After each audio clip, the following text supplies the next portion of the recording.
Kita tak dengar.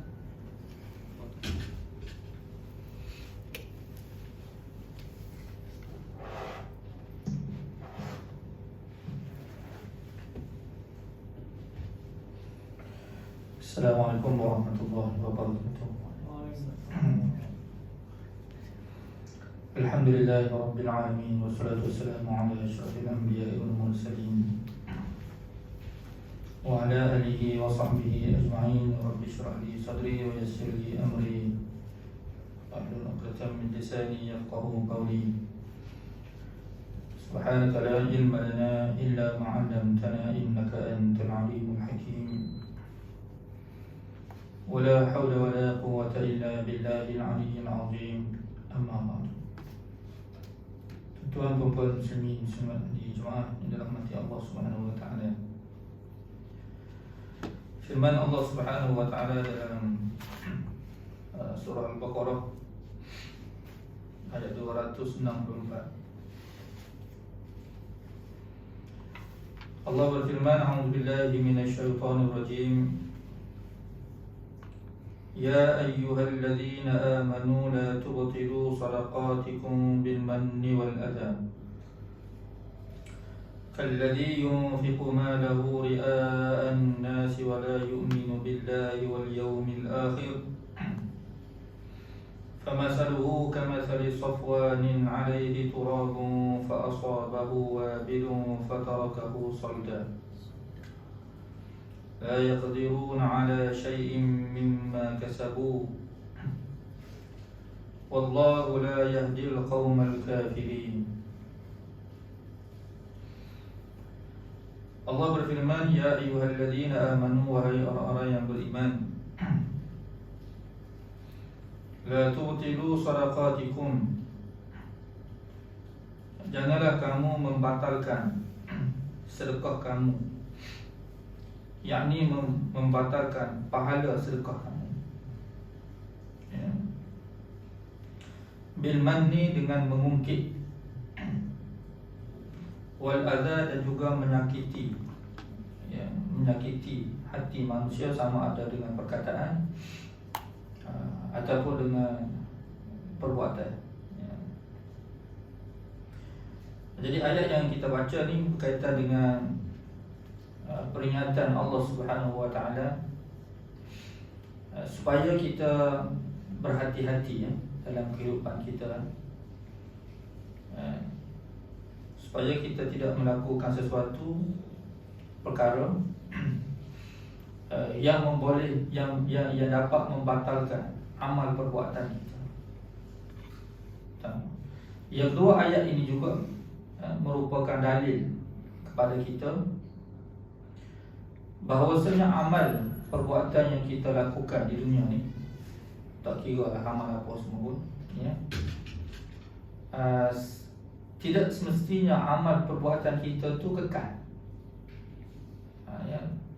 Boleh jadi amal perbuatan kita itu terbatal, ya, tidak kekal.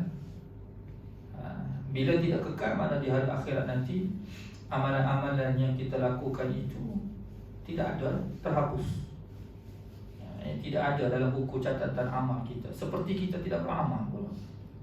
Na'udzubillah, ya. Sebab itulah alim ulama dia membahagikan amalan kita ni beberapa jenis lah, ya. Ada amalan yang dilakukan oleh manusia ni, ya. Amalan itu tidak sah. Tidak sah tu maksudnya amalan itu walaupun dia buat tapi tidak seperti tidak wujud lah. Tidak sah tu maknanya tidak berlaku amal itu. Contoh kalau kita solat tu saja, ya, apabila solat kita tidak sah, seperti kita tidak solat juga kan. Ya, walaupun seseorang tu bersolat, tetapi oleh kerana ada sesuatu perkara yang menyebabkan solat dia tu tidak sah, maka seperti dia tidak bersolat, dia berdosa juga, dosa. Ramai juga saya jumpa dengan individu apabila dia bersolat tu nampak punggung solat. Bila dia sujud kan, sujud. Waktu kita ni kalau boleh Waktu kita solat tu, baju kita biarlah labuh lebih daripada punggung kita tu. Kena pastikan ni. Ni nampak spendo tu. Kalau nampak spendo tu tak aurat, tak apa. Ini nampak bukan spendo, dua punggung tu pun nampak. Kalau dia guna pakai baju tu untuk bersolat ni 5 waktu, pada hari tersebut 5 waktu tidak sah. Nampak punggung? Punggung tu aurat, ya. Ataupun wuduk dia tu tidak sah. Sebab solat ni dia bermula daripada wuduk. Allah Subhanahu Wa Taala mengambil kira solat kita ini daripada wuduk kita lagi. Maksudnya kalau wuduk kita tidak sah, walaupun solat kita sah, dia jadi tidak sah juga. Dan memang solat tidak akan sah kalau wuduk tu tidak sah. Ambil wuduk ala kadar ni tak rata contohnya. Tak boleh. Sebab syarat sah wuduk kita kena rata. Nabi SAW pernah marah kepada sahabat apabila mengambil wuduk. Ya, buat seorang sahabat tu dia basuh kaki dia sapu gitu ya. Sebab nak cepat ya. Waktu solat asar tu Nabi yang ambil cepat-cepat wuduk tu sampai kaki dia pun sapu gitu ya. Sapu tak rata. Nabi SAW daripada jauh Nabi tengok, Nabi kata wail, celaka lil aqab, ya, bagi tumit tu yang tidak kena air bila berwuduk minan nar, dengan api neraka jahanam. Maksudnya bila ambil wuduk tak dalil itulah, daripada situlah ulama-ulama fiqh ya mengambil dalil apabila berwuduk, syarat sah wuduk itu mesti kena rata anggota tubuh kita. Yang kalau tidak rata pada anggota wuduk yang wajib ni, ya, maka tidak sah. Basuh muka, dia basuh dalam muka. Ya. Dan kita bila kita belajar muka ni daripada ni hujung telinga ni kan sampai sini, muka kita bukan depan ni saja, dia basuh sini saja, sini tak sampai, tak sah walaupun dia sudah basuh muka. Jadi bila wuduk tidak sah, solat pun tidak sah. Kalau dia solat dengan wuduk itu dua tiga fardu tidak sah. Ini amalan jenis amalan yang dilakukan oleh manusia ni kan ulama ada sebut kan. Pertama, amalan itu tidak sah. Tidak sah. Bila tidak sah, memang Allah Ta'ala tidak akan terima. Itu jenis amalan yang pertama. Yang amalan, kita sebutlah amalan sebab dia beramal. Orang yang tidak beramal, kita tidak sebutlah amalan. Orang yang tidak beramal, amalan itu tidak ada pada diri dia. Ini orang yang bila dia beramal, amalan itu ada. Tapi kerana amal tidak sah, jadi walaupun dia sudah beramal, seperti dia tidak beramal. Seperti dia tidak beramal di sisi Allah Subhanahu Wa Taala. Kalau dia dapati solat dia tidak sah, maka dia kena solat balik lah. Tetapi kalau sekiranya dia seseorang itu berilmu, sebab itulah penting dalam agama kita ni, dalam kehidupan kita ni lah. Perkara yang paling penting sekali ilmu lah.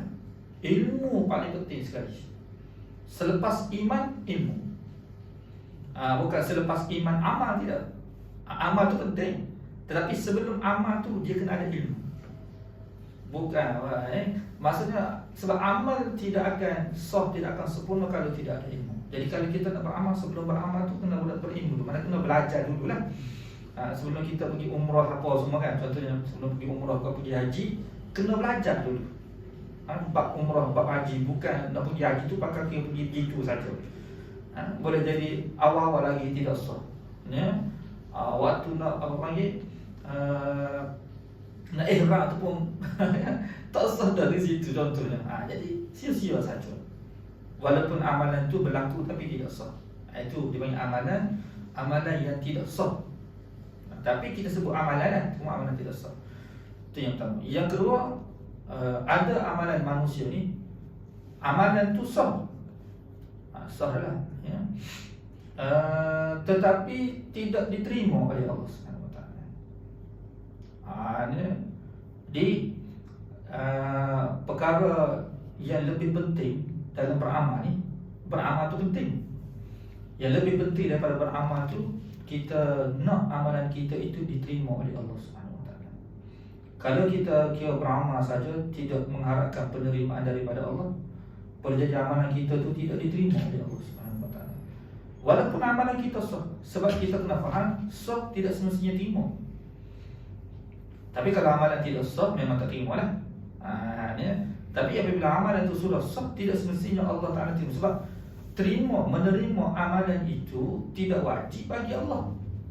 Allah tidak sama seperti manusia. Majikan ni kan, majikan tu ya, apabila seseorang pekerja tu sudah bekerja dari sudut hukum syariat dan hukum dunia. Ya, apabila seseorang pekerja, dia sudah menyempurnakan kerja dia, wajib ke atas majikan tu kena bayar gaji. Macam-macam dari sudut hukum syariat tu wajib, kan? Wajib kena bayar gaji. Kalau tak bayar gaji, dosa.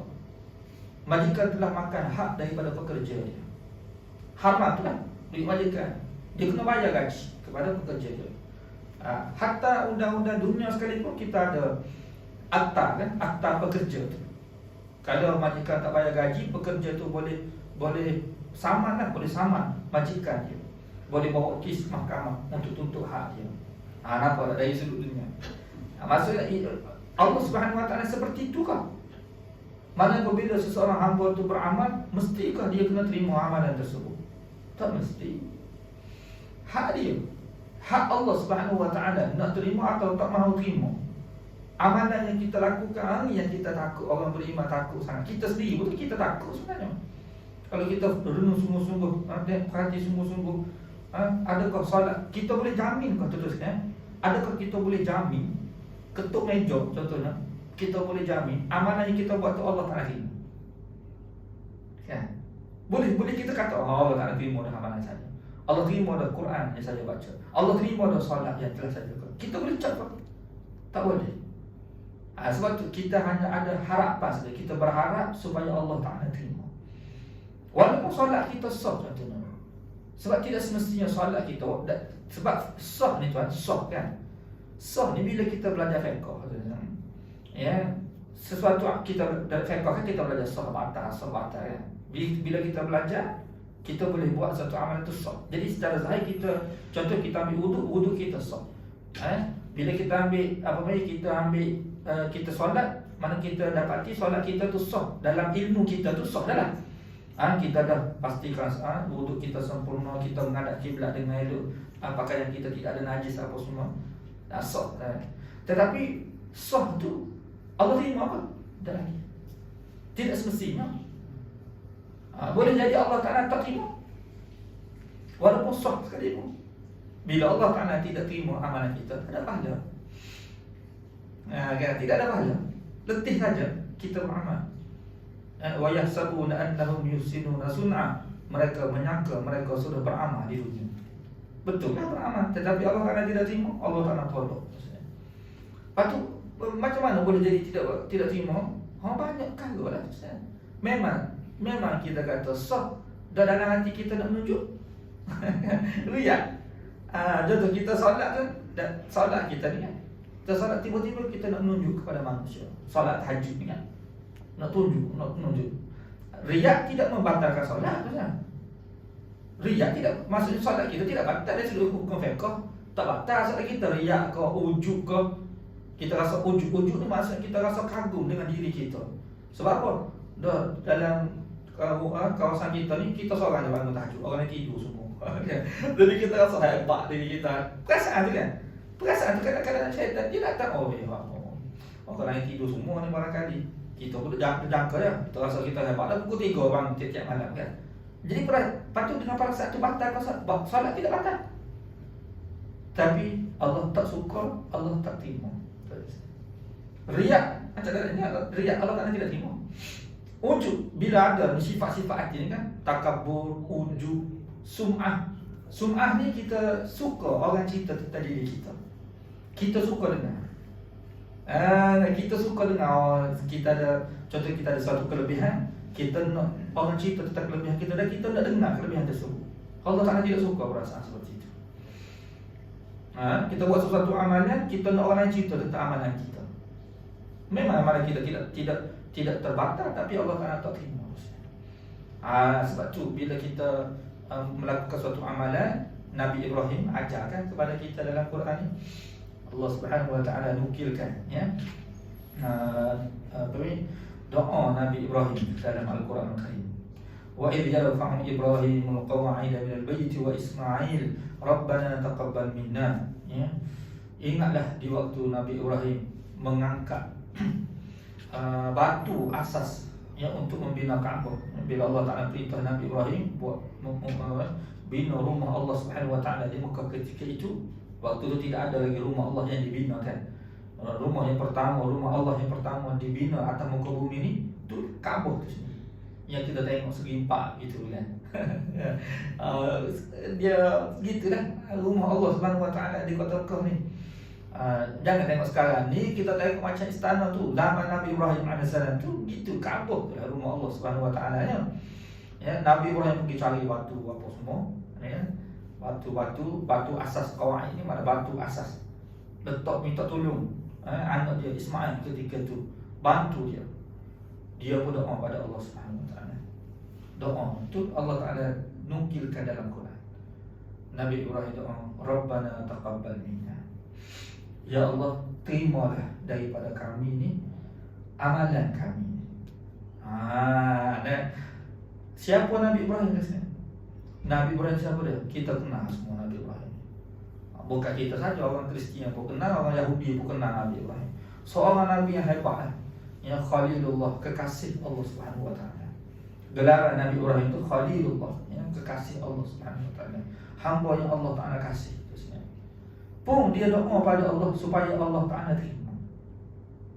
Mana nak pastikan amanah kita terima ni tu kan, kita kena ada usaha yang lain pula, iaitu kita kena doa pada Allah supaya Allah Ta'ala terima amanah kita. Dah kali Nabi Ibrahim pun doa, kita yang tidak Nabi ni, takkan kita boleh jamin Allah Ta'ala terima doa amanah kita. Sehebat-hebat Nabi Ibrahim pun minta Allah Ta'ala terima amanah. Kenapa tu sebenarnya? Sebab sekarang ni sesiapa sahaja yang pergi ke Mekah ni, sama ada nak buat umrah ke haji ke apa semua, yang solat di Baitullahil Haram, yang buat ibadat, tuan-tuan sekalian, semua manusia yang melakukan ibadat di Kaabah sekarang, tuan-tuan boleh bayang tak? Semua yang melakukan ibadat di Kaabah tu, pahala yang diperoleh oleh mereka semua sampai kepada Nabi Ibrahim. Tak putus tu saja. Oh hebat. Nampak tak? Sampai kiamat. Patut di Masjidil Haram tu kita tengok macam-macam ibadat kan manusia Allah. Ya, dengan tawafnya, dengan satu-satunya ibadat yang kita lakukan di Masjidil Haram, tawaf. Tempat lain tak boleh tawaf. Jangan pula tuan-tuan pergi tawaf Bukit Jalil tu. Tahu kita buat Kaabah di Bukit Jalil pun, di mana-mana pun tak sah tak boleh. Dia kalau nak tawaf kan mesti di Masjidil Haram, mesti kena pergi ke sana. Walaupun Syiah dia dah buat di Iran, dekat Iran kan. Kaabah yang baru dia tawaf situ ya, pokok Syiah ni. Tapi tidak sah di sisi Allah Subhanahu Wa Ta'ala, mesti sah. Itu semua dapat pada Nabi Ibrahim. Dapat tu bila Allah Ta'ala terima. Kalau Allah Ta'ala tidak terima amalan Nabi Ibrahim, tak dapat. Macam kita contohnya, kita infak. Kita buat surau, buat masjid apa semua kan. Infak. Buat surau, masjid contohnya. Kita buat surau, selagi mana orang solat di surau tu, semua pahala boleh pada kita. Berdasarkan jumlah yang kita infak tu lah. Kalau banyak-banyak lah kita dapat, selagi mana orang tu solat sampai kiamat lah. Dapat tu apabila Allah terima. Kalau Allah Ta'ala tidak terima infak kita, tak dapat kita, habis aja duit kita. Jadi tu amalan yang jenis amalan yang kedua, iaitu sah tapi Allah Subhanahu Wa Ta'ala tidak terima. Maksudnya bila tidak terima tak ada pahala lah, walaupun amalan itu sah. Yang cuma keadaan dia tidak sama seperti mana yang pertama tadi, amalan terbatal. Amalan yang tidak sah tu. Dan dia tidak dihukum sebagai orang yang tidak beramal. Kan, orang tidak beramal dia dosa lebih berat lagi. Cuma Allah Ta'ala tak bagi pahala yang boleh memberikan faedah kepada dia di hari akhirat nanti. Itu jenis amalan yang kedua. Jenis amalan yang ketiga tu kan, amalan tu sudah sah, Allah bagi pahala, kemudian pahala tu pula terbatal. Pahala dia boleh dah pahala kan, pahala tu boleh dah kan, tiba-tiba kemudian tu pahala tu terbatal pula. Yang jenis amalan seperti ini dia terbahagi pula kepada dua. Pertama, dia terbatal di dunia. Yang kedua, ada amalan tu dia terbatal di hari akhirat bila Allah Subhanahu Wa Ta'ala perhitungkan. Kan? Jadi seperti contoh ni lah ni ayat yang kita nak baca ni. Ayat 264 ni terusnya iaitu amalan, sesuatu amalan. Amalan tu kiranya Allah tak nak terima lah, boleh pahala lah untuk satu ketika. Tetapi kemudiannya terbatal amalan tersebut. Terbatal itu dengan sebab apa? Kalau sedekah dengan sebab ni Allah tak sebut. Infak ni kan ayat muka surat 44 surah Baqarah ni, kalau kita tengok lebih kurang 2-3 muka surat ni Allah tak nak cerita tentang infak tu sedang. Sebelum tu ayat yang ke-261 itu kelebihan infak. Infak ni satu-satunya amalan tu kan yang boleh menjadikan kita tu kaya di hari akhirat nanti. Kalau di dunia kalau kita nak kaya kena berniaga kan. Kena berniaga. Itu salah satu cara nak kaya ni lah. Berniaga lah, tak kira lah berniaga apa semua pun. Berniaga itu salah satu cara kita nak kaya. Kalau nak kaya pahala ni, kalau kita nak kaya pahala, salah satunya cara ya Allah Subhanahu Wa Taala bagi tahu kepada kita salah satu amalan iaitu infak. Infak tu. Sebab apa? Sebab dia berterusan pahala. Tetapi nak dapat pahala berterusan itu dia ada syarat dia. Syarat dia ni lah yang Allah Ta'ala sebut dalam Quran ni. Lebih kurang dalam 5-6 ayat kita baca. Memang tak sempat nak baca lah syarat-syarat dia ni. InsyaAllah kalau ada masa kita akan sambung, kita akan cerita nanti. Syarat infak, dia ada 8 syarat tu. 8 syarat untuk Allah Subhanahu Wa Ta'ala terima infak kita. Kalau tidak sempurna 8 syarat ni, infak kita tidak akan diterima oleh Allah Subhanahu Wa Taala. 8 syarat ni dalam surah Baqarah ni. Lebih kurang 2 muka surat. InsyaAllah kalau ada masa kita akan baca sampai habis. Ini adalah kalau infak ni lah, maksudnya kemudian tu terbatal terus. Terbatal. Macam mana boleh terbatal? Seperti contoh Allah sebut dalam ayat ni, ya ayyuhallazina amanu la tubtilu shadaqatikum bil manni wal adha. Wahai orang beriman, jangan kamu membatalkan. Maksudnya amalan itu boleh terbatal. Jadi Allah Subhanahu Wa Taala berikan peringatan kepada kita supaya kita berhati-hati, supaya jangan buat perkara yang boleh membatalkan infak kita. Iaitu apa dia? Bil manni, iaitu dengan mengungkit. Allah Ta'ala tak suka mengungkit maksudnya.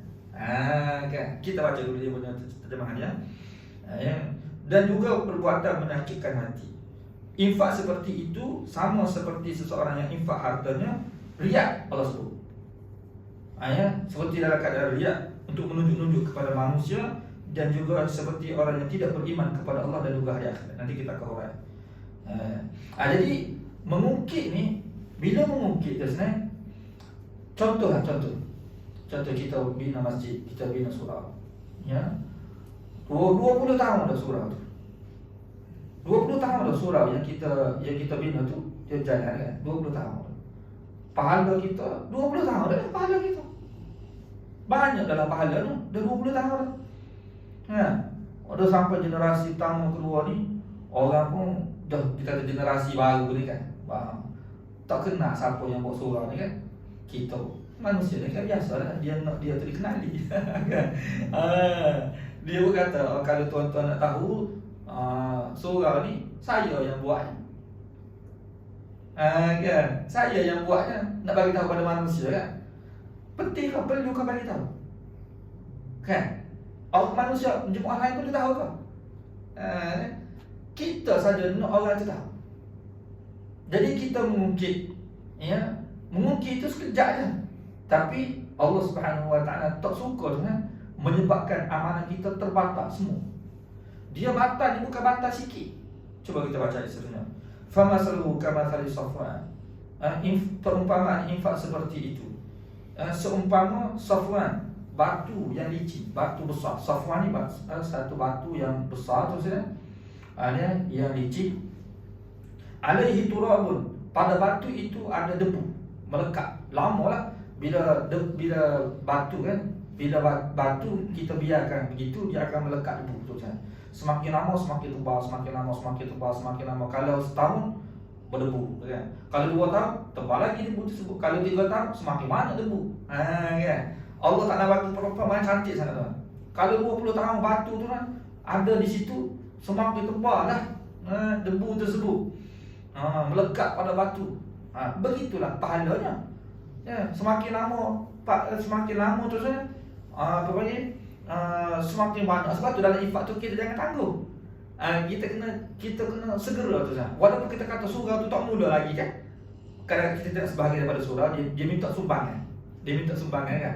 Sumbangan. Bila nak buat, mungkin 2 tahun lagi nak buatnya.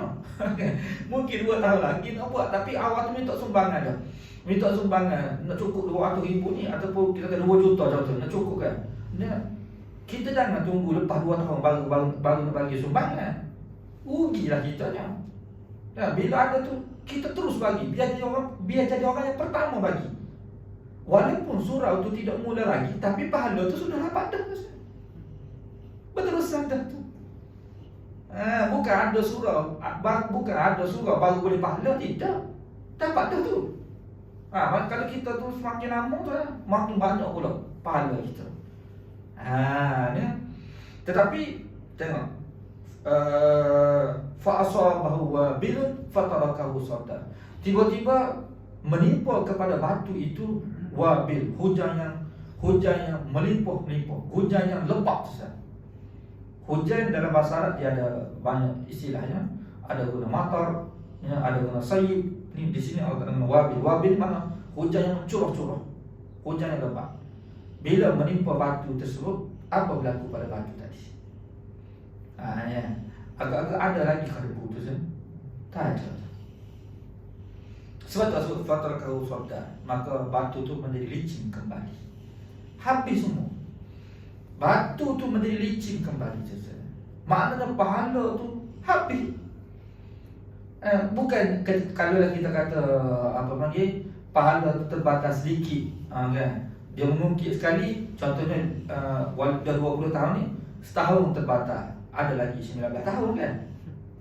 Ya. Lepas tu dia mengungkit lagi, terhapus pula setahun, ada lagi 18 tahun. Macam kita contoh kita bekerja kan, bekerja cuti banyak sangat. Cuti sepatut kerja 24 hari tu kan. Dia kerja 4 hari je, cuti 12 hari. Kalau bajikan tu bayar gaji berdasarkan hari, walaupun katalah dia cuti 20 hari, dia kerja 4 hari, 4 hari tu majikan kena bayar gaji tu. Adalah lagi kira-kiranya gaji untuk dia ni kan. Allah Subhanahu Wa Taala kira seperti itu ke infak? Tidak. Walaupun dia mengungkit waktu tu, tapi terbakar semua, licin habis. Na'udzubillah. Maksudnya tu senang bahaya. Perbuatan mengungkit Allah Subhanahu Wa Taala tidak suka dah mengungkit. Kita pun kadang-kadang mengungkit kan. Ada juga mengungkit terhadap isteri kita pun mengungkit. Mengungkit Allah Taala tidak suka terusnya. Ya, kerana nak marah lah apa semua, dia jadi mengungkit. Kenapa? Sebab mengungkit dia gini. Dia asal infak ni kita nak faham. Kenapa Allah Subhanahu Wa Taala tidak suka mungkin ni? Asal kita bersedekah ni maksudnya, asal adalah untuk menggembirakan manusia. Kan? Ya, kalau tuan-tuan sedekah kepada saya tu, saya akan rasa gembira kan? Itu makna asal sedekah. Makna asal sedekah tu untuk menggembirakan manusia. Sebab tu kalau kita bagi sedekah kepada orang kan, kita walaupun kita tak nampak, tapi kita boleh tahu orang tu gembira. Tidak ada manusia yang tak suka apabila dia terima sedekah. Sedekah ke hadiah ke sumbangan ke, samalah makna dia. Begitu kata. Kalau orang bagi sesuatu kan kepada tuan-tuan buat rasa gembira. Isteri kita kalau suami berikan sesuatu, dia akan rasa gembira. Kan? Isteri bagi kepada suami sesuatu, suami akan rasa gembira. Itu makna asal. Sebab tu Allah Subhanahu Wa Taala bagi pahala kerana maksud tu ada. Tetapi apabila mengungkit, orang yang bagi sumbangan kepada kita, kemudian orang tu mengungkit, kita sendiri rasa tidak selesa, kita tidak suka mengungkit. Seorang isteri pun tidak suka, suami pun tidak suka bila mengungkit. Bila mengungkit, dia akan membatalkan maksud sedekah. Lepas tu kalau kita tengok ayat yang ke-263, ayat sebelum tu kan, qaulun ma'rufun wa maghfiratun khairun min shadaqatin yatba'uha adha. Ya, perkataan yang baik dan juga maghfirah. Maghfirah ini makna memohon maaf, memohon ampun, lebih baik daripada sedekah yang disusuli dengan perbuatan yang menyakiti hati manusia. Apa maksudnya? Saya nak mudah faham ini tu kan. Contoh begini kan, kita tengah makan kedai kopi, tiba-tiba ada orang minta sedekah. Orang minta sedekah, kita pun bagilah duit tu. Kita bagi duit. Kita bagilah duit pada dia, bagi sumbangan 10 ringgit. Lepas kita bagi, kita pun halal pergi. Nampak tak? Maksudnya kita bagi sedekah tu bagus. Tapi bila kita halau dia, macam ni, dia sakit hati. Kan? Jadi apa ni? Bila dia sakit hati, kita dapat pahala kan? Tak. Walaupun kita sedekah kepada dia. Sebab dia tercapai maksud sedekah. Sebab Allah sebut perkataan yang baik dan memohon maaf lebih baik daripada sedekah yang disusuli dengan perbuatan menyakiti hati manusia. Kalau kita tak, contohnya orang datang minta sedekah, kita tidak ada duit. Kan, kita tak ada duit. Kita kata, tuan, saya minta maaf, saya tidak ada duit. Kalau saya ada duit, saya bagi tahu. Nampak? Jadi perkataan kita tu perkataan baik. Orang yang minta sedekah pun dia tidak akan sakit hati. Sebab kita bagi tahu dengan baik. Kita minta maaf. Kata, saya minta maaf, saya tak boleh nak tolong awak. Kadang-kadang kita, contoh kita bertolong kepada seorang, kita tahu orang tu mungkin, tapi waktu tu mungkin dia tidak senang. Dia kata, saya minta maaf banyak, saya tak ada duit ni, saya sendiri pun susah. Contohnya PKP kan, sama-sama susah. Sama-sama susah. Minta sumbangan surau pun susah juga. Minta sumbangan masjid pun susah juga sekarang ni, waktu sekarang. Jadi kita bagi tahu elok. Allah bagi tahu perkataan yang baik seperti itu lebih baik daripada sedekah yang kita bagi, tetapi kita susuli sedekah kita dengan perbuatan yang boleh menyakiti hati manusia. Ni apa namanya? Sebab tu Allah Subhanahu Wa Taala dia tidak akan bagi pahala kalau sedekah kita itu disusuli dengan perbuatan menyakiti hati manusia. Terbatas. Sedekah kita tu terbatas. Di dunia lagi terbatas, sebelum di hari akhirat tu atas dunia lagi terbatas. Kenapa kita mungkin kita kita buat sesuatu yang boleh menyakiti hati manusia lama seperti ni? Dia bagi duit tapi dia caci pula. Kan? Ataupun dia bagi duit, waktu dia duduk ceramah, kadang-kadang dia duduk ceramah, nasihat, kutuk orang ni pula kata, dulu malah belajar awak ni. Tapi dia bagi duit je, dia bagi sedekah. Boleh pahala tak? Boleh pahala. Kan? Tapi duit dia tu habis. Orang tak selesa, orang tak senang. Tapi orang tu boleh terima duit tersebut. Tak boleh pahala, sia-sia saja. Kenapa? Jadi terbatas pahala sedekah dia. Allah beritahu perbuatan sedekah yang disusuli dengan mengungkit ini kalladzi yunfiqu malahu ria'an nas, seperti seseorang yang infak hartanya untuk menunjuk-nunjuk, untuk riak. Maksudnya dia bukan riak, yang mengungkit, yang mengungkit itu dia bukan riak lah, dia tidak riak. Dia ikhlas. Waktu dia bagi tu, sebab tu Allah Ta'ala bagi pahala. Kalau dia riak waktu dia bagi tu, awal-awal tak boleh pahala. Mana pahala tu sudah ada, cuma kemudian tu dia mengungkit. Allah bagi tahu sama seperti orang riak. Keadaan dia tu, maksudnya dia nak orang tahu jugalah. Dia mengungkit tu sebab dia nak tahu. Orang riak tu maksudnya nak menunjuk-nunjuk amal. Kan, dia nak menunjuk amalan dia supaya seseorang tu tahu. Itu makna asal riak. Jadi bila dia mengungkit tu maksudnya dia nak orang tu tahu. Padahal untuk Allah bagi pahala, orang tak tahu pun tak apa harusnya. Tak semesti kita kena bagi tahu pada orang kan. Orang tak tahu, tapi kita tengok masuk duit dalam madrasah, dia orang tak tahu. Madrasah tahfiz saya pernah terima duit 70,000 terus. Beda dengan akaun, tak tahu siapa dia masuk. Dia masuk melalui bank gitu kan. Tak tahu lah kalau dia bagi transfer sembang, kita boleh tahu nama-nama ni kan. Ni tak tahu. Tengok ada duit 70,000. Madrasah tahfiz saya dia. Sudah mesyuarat tu kan, dari petang tanya siapa dia masuk, tak tahu, semua tak tahu. Tengok ada duit lah. Jadi boleh pahala tu lah. Tidak semestinya orang kena tahu baru boleh pahala. Bahkan itu lebih baik lagi. Allah Subhanahu Wa Taala nak tenang. Jadi infak yang mengukit itu sama seperti mana nak menunjuk. Pertama. Yang kedua dari sudut penerimaan. Maksudnya infak yang disusuli dengan mengukit itu Allah Subhanahu Wa Taala tak terima seperti mana Allah Ta'ala tak terima infak yang dilakukan oleh seseorang yang menunjuk-nunjuk. Sama. Hak menunjuk pun Allah, hak riak, maksud infak yang dilakukan oleh seseorang itu kerana riak pun Allah Ta'ala tidak terima, hak mungkin pun tidak terima. Jadi persamaan dari sudut tidak terima tu. Dan juga sama seperti mana infak yang dilakukan oleh orang yang tidak beriman kepada Allah dan juga hari akhirat. Maknanya Allah Ta'ala pertama ayat ni Allah Ta'ala nak sebut orang kafir pun ada infak juga tu sebenarnya. Kita jangan ingat infak ni, sedekah ni orang beriman saja, orang Islam saja yang lakukan. Orang kafir pun tidak Islam tu, tidak Islam, agama Hindu, Buddha kan.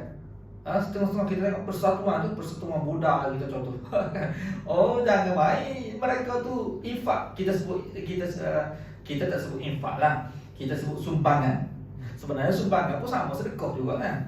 Cuma tidak sesuai untuk kita sebut sedekah, sebab kita dah biasa guna sedekah tu untuk Islam kita kan. Jadi kita sebut sumbangan, pada hakikatnya sama kan. Jadi mereka sendiri pun orang kafir jangan bagi sumbangan. Saya pergi di Aceh kan, dia ada di waktu di tsunami dekat berlaku. Ya, ada satu perkampungan nama perkampungan Jackie Chan. Tahu itu Jackie Chan. Jackie Chan tu sponsor semua sebuah kampung. Rumah-rumah buat dia seorang. Sponsor berapa juta tu kan. Nampak. Boleh pahala tak boleh. Orang kafir ni sebab tu rugi orang kafir. Orang tidak beriman ni rugi mereka di mana? Semua amal yang mereka buat Allah Ta'ala tak terima. Mereka infak 10 sen pun Allah Ta'ala tak terima. Mereka infak juta pun Allah Ta'ala tak terima. Semua Allah Ta'ala tidak terima. Orang Islam kelebihan dia infak 1 sen pun, dan kita tidak ada duit RM1 kan. Yang ada 1 sen, itu pun bagi beli makanan kan. Adalah bagi 5 sen. Nak guna 5 sen ni tak ada orang terima. Dia kata infak lah, bagi masuk tamu. Tuan-tuan sekalian, ya, walaupun AJK surah kata siapa dia ada 5 sen, AJK surah kan, tapi Allah tak nak kira 5 sen kita. Dengan kadar 5 sen ni lah. Dengan kadar 5 sen kita tu boleh pahala tu. Kita jangan ingat main-main tu di sisi Allah. Walaupun manusia memandang remeh. Ada pernah satu surah tu kan, bila dia buka tabur kan, 5 sen, mana 5 sen? Dia kata siapa dia Allah infak 5 sen apa semua. Saya tegur kata, jangan kata kita 5 sen tu boleh pahala tu. Kan? Betul lah, saya ada di sini. Tegur kata, jangan kata tu. Dia infak 5 sen pun boleh pahala dia tu. Dia kata orang, sebab saya dengar dia tersebut, kalau tak ada duit tak payah nak infak kan. Dia infak bukan untuk orang kaya, orang miskin pun boleh infak. Dengan kadar miskin dia kan. Tidak semestinya Allah Ta'ala terima kena infak sejuta baru Allah Ta'ala terima, 100 baru Allah Ta'ala terima. Tidak. Orang miskin dia ada sini, dia infak 5 sen, Allah Ta'ala terima. Dia infak 10 sen, Allah Ta'ala terima. Di sisi Allah Subhanahu Wa Ta'ala, walaupun manusia tidak terima, mau besar itunya. Kita kata beruntung menjadi orang beriman kepada Allah Subhanahu Wa Ta'ala. Tapi kalau orang kafir, ada di sini Allah sebut. Mana sebagaimana Allah Ta'ala tak terima, Allah mengumpamakan infak yang kita lakukan itu disertakan dengan mengungkit itu sama seperti mana infak orang kafir. Maknanya sebagaimana Allah Ta'ala tak terima infak orang kafir, sebab ayat kan famasaluhu, perumpamaan infak tersebut. Mana Allah umpamakan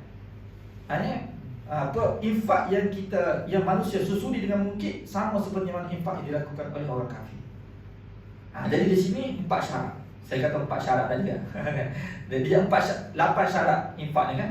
8 syarat infak ni, dia 4 syarat dia mesti kena ada, 4 syarat mesti kena tidak ada dalam infak. Kan? Jadi 4 syarat yang mesti tidak ada ni lah yang Allah tak sebut ni. Jangan dalam infak kita jangan ada mengungkit. Kan? Yang kedua, jangan ada perbuatan atau perkataan yang boleh menyakiti hati seseorang tu.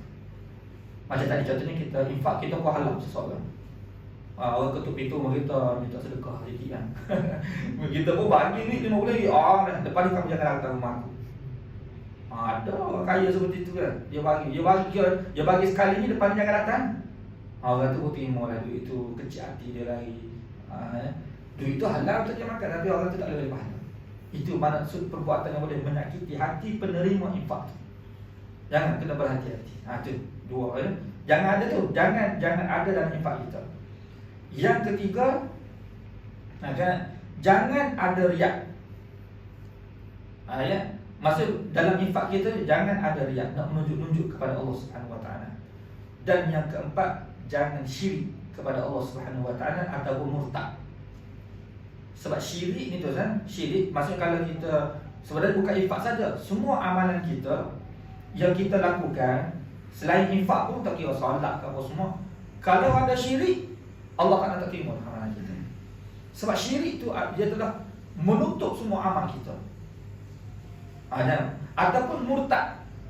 Jadi la yu'minu billahi wal yawmil akhir ni tidak beriman kepada Allah dan juga hari akhirat, iaitu jangan syirik dan juga jangan murtad. Orang murtad pun sama juga kan. Orang murtad contohnya seseorang itu dia Islam, dalam Islam tu macam-macam amalan dia tidak buat. Dia telah solat, dia telah pergi haji, pergi umrah, apa semua, sedekah, macam-macam sumbangan dia bagi. Akhir sekali murtad. Bila dia murtad, semua amal yang dia buat tu habis semua.